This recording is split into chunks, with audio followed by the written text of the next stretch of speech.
Hi everyone, it's Lisa Joy Young and I hope you're doing well. I'm finally back with another video for you guys. I'm so sorry it took me such a long time to get to this one. I've just been incredibly busy, but hopefully some of you guys were able to check me out on my live show on Faba TV that aired February 15th. I did an hour-long class and it was so much fun, and if you were able to come and view it, I just thank you so much for supporting me and taking your time to watch it. It meant so much to me and I had such a great time. If you weren't able to catch it, or if you had a hard time viewing it, I know that Ustream was very jumpy that night. There was a lot of people trying to view it and Ustream didn't handle it very well, so if you weren't able to catch it because of that, or you just weren't available, you can still view it on Faba TV. Now you have to get a subscription since it's not the live show anymore, but you'll be able to watch a ton of other really awesome classes as well if you do that. And also, I made 2 other classes for Faba TV, so those should be going up there soon as well. And also, I just want to thank the people there at Faba TV for having me. It was amazing and everybody was so nice. Heather was like the nicest person in the world and she gave me stuff.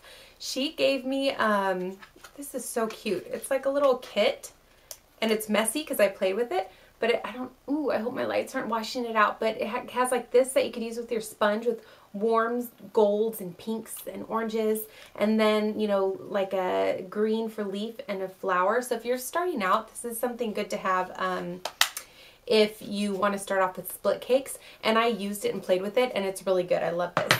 And what? She gave me this. It's so cool. Look at this.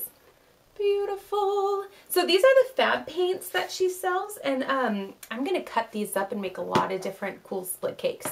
So once I start using those, I'll let you guys know what I think about them and how they work. Alright, so as far as what I have coming up, I want to let you guys know where I'll be, so in case you'll be there too, come and find me because I would love to meet you. I'm going to be this March at the FPBA Face Painting and Body Art Convention in Las Vegas. I'm pretty sure, I'm not 100% sure, but if I'm there, I'll be at the Fazmataz booth and then also going to classes and things like that. So I'll let you know for sure if I'm going to be there, but I'm pretty sure I'll be there. And also, for definitely sure, I'll be at the Face and Body Art International Convention. And I'll put links to both of these below. That one's going to be in Fort Lauderdale in May, so I'll be at that one too. And at that one I'll be teaching classes. At the other one I will not, but at that one I will be teaching classes, and I would love it if you guys would come to my class. That would be so awesome, and I'd really appreciate it, and I would love to meet you, so that's super exciting. Okay, so I got a lot of different requests for St. Patrick's Day and spring designs. I had asked on my Facebook page for inspiration because I'd poured so much into Faba TV that I was feeling a little drained. Thank you so much for your responses. They're very helpful. And so today's design is going to be a St. Patrick's Day design that can easily be made into a spring design with just a few changes. And it's pretty easy and it should be pretty fast. So I hope that you guys like it. Let's get started. Alright, the first step of this design is to get a rainbow cake. Any rainbow cake you have will do. I'm using one that I made myself, and all of the colors that I used and all of the brushes that I'm using will be posted down below in the information box. So if you have any questions regarding what I'm using, you can go ahead and refer to that and it'll tell you everything. Alright, so I have my brush loaded, and I'm going to put the blue color close to my eye because I think those colors are prettier, so I usually like to put the colors I like most at the focal point. That's just what I like to do. So I'm going to go ahead and put it down at an angle like you would do a butterfly. Really easy. Alright.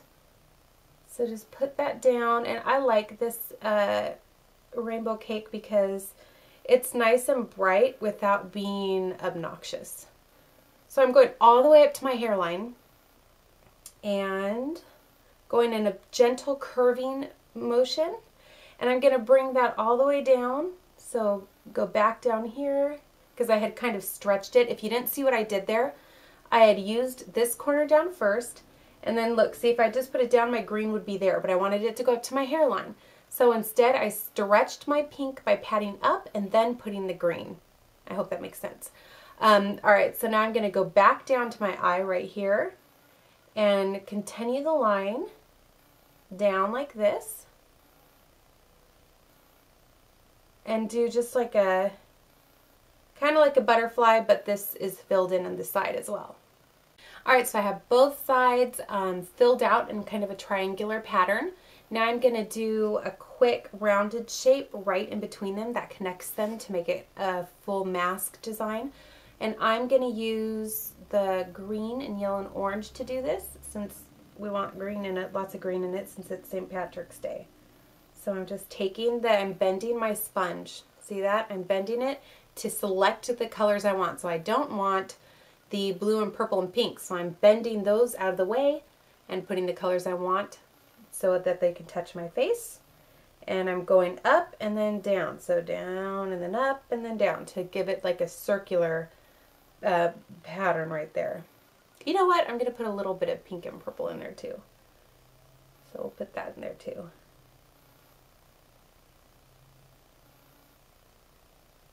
Okay, so that is the background for the mask.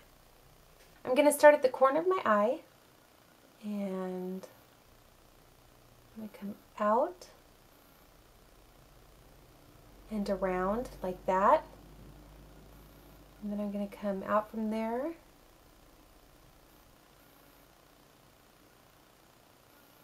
Okay, just like that. Now I'm going to come and do the same thing going the opposite way on the bottom.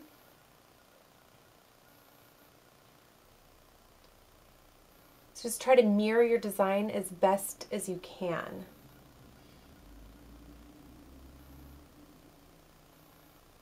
Okay? Alright, so I got my swirls done, and I accidentally did a shamrock. I didn't realize I wasn't recording, so let me show you how to do one on the side of my face really quick.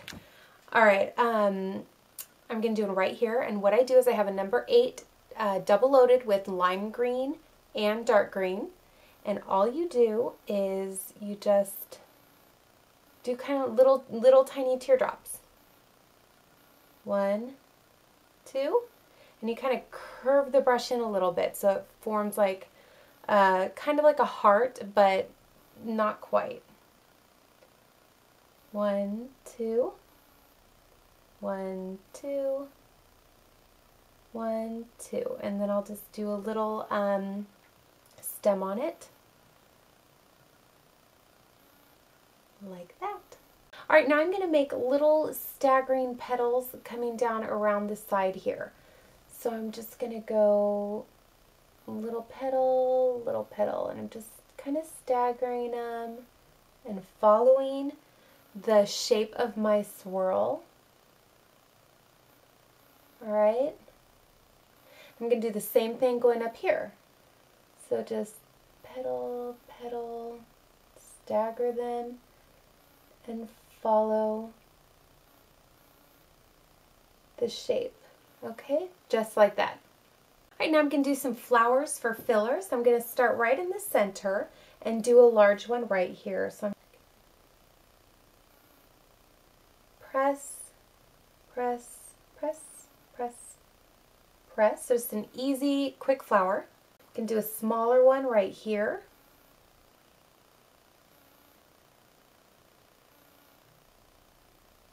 Alright, and then a larger one right up here.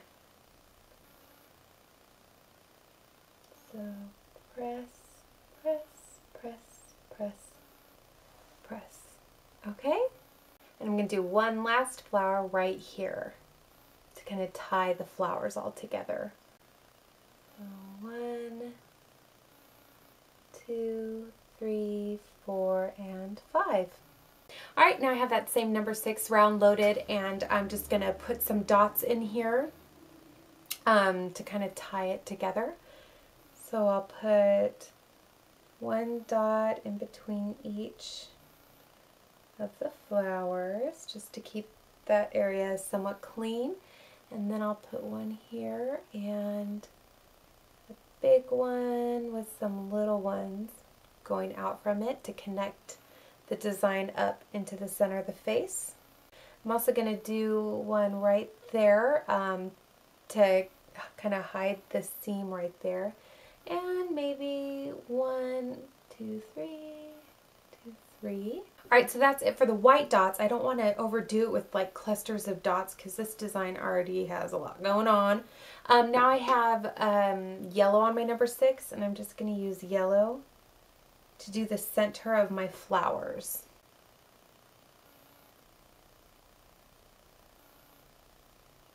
Alright, last but not least, I'm going to fill this design up with a couple teardrops. First, I'm going to put some here. So I have my number 3 brush loaded with white. Oh, I left a mark when I did that. And let's see here, I'm going to go 1, 2, and then 3. Okay, like that. So let's see what I did. 1, 2, 3. All right. 1, 2, 3, 4, 5. All right, you guys, that's it. If you want to use this as a spring design, just swap out this shamrocks for more flowers and you got a really pretty spring design. I hope that you guys liked it and that you can use it in an event soon. If you haven't done so already, please rate, comment, and subscribe. And check me out on Facebook. I'm under Lisa Joy Young. Thanks, everyone. Bye.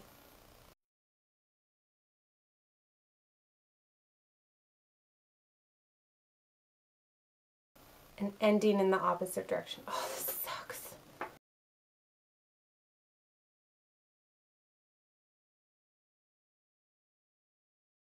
Alright guys, so I wanted to show you something really quick. I decided that the flowers down here were too big, too heavy, so I wiped them off just like this, okay? So I wiped the flower off, and this is how you can, a small mistake, you can wipe it off even if you have a base. Now I'm going to go back to my sponge. I'm not going to even put any more paint on it. If you got most of your paint out of your sponge, you might have to, but I'm just going to give it a spritz to reactivate the paint that was on it.